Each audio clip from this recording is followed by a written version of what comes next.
Hey, Complete Performance crew, we're here for another workout. Today's is upper body, more strength focused.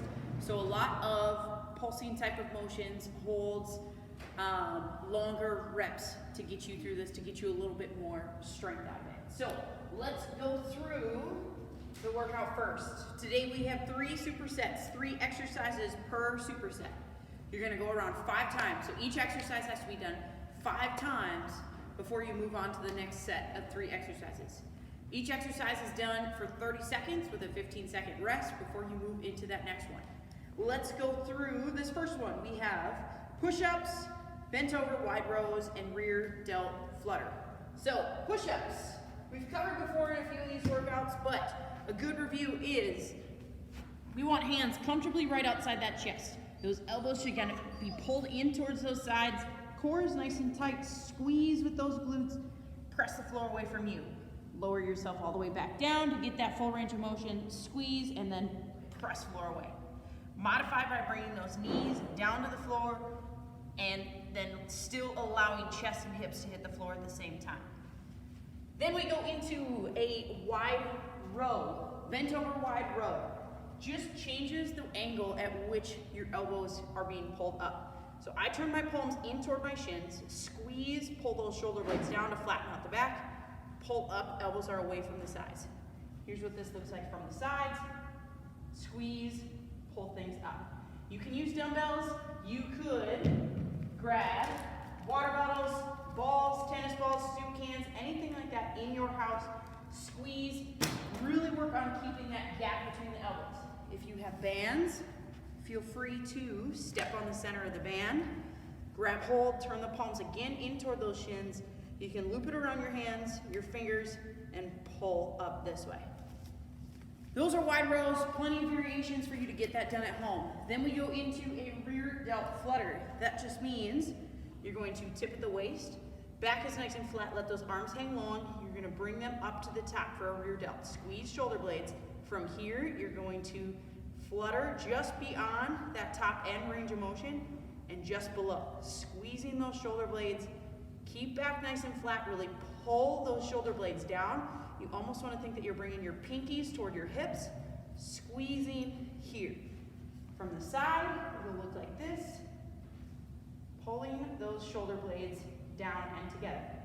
You might be able to add a little bit of resistance to this, maybe like a tennis ball, softball, if you have a light can or light water bottle of something, but this is a pretty good burner for your shoulders without any resistance. Second superset, we have what's called a typewriter.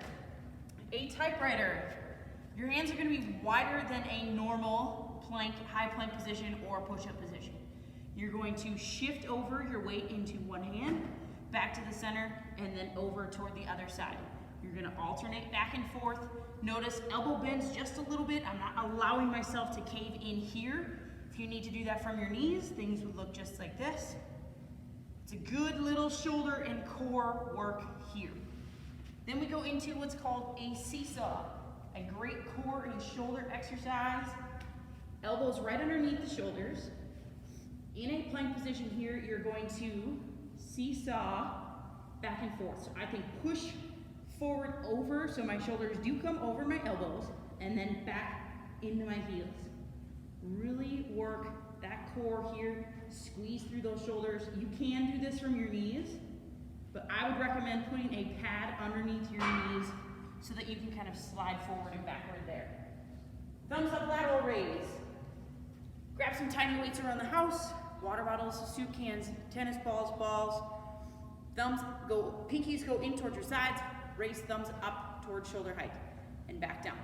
Keep those shoulder blades pulled down. You want to make sure that that rib cage stays tucked here so that we're not bowing out with that back and that rib cage. Everything stays locked in. If you have a band, a thumbs up lateral raise works really well. You can grab hold here and pull straight up to shoulder height. Last set of the day, we have dips. We've done these before. Sit up in front of a coffee table, a chair, a bench, a couch cushion. Turn those fingertips toward your heels. Straighten those legs out. Keep your hips as close to that edge as possible. pull shoulder blades down, lower hips toward the floor, press and squeeze those triceps to raise yourself back up. Down toward the floor, and straight back up. Really make sure that we don't let those shoulders shrug up toward those ears. We want to keep shoulder blades pulled down. Let this be hips dropping toward the floor, triceps engaging to push us back up. Then we go to biceps pulses. Now, not many of us have the weights necessary for bicep curls at home. So what you can do is go up to 90 degrees.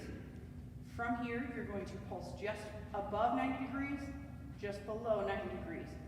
Squeeze to keep those shoulder blades pulled back, elbows at our sides, and that's going to burn out the biceps.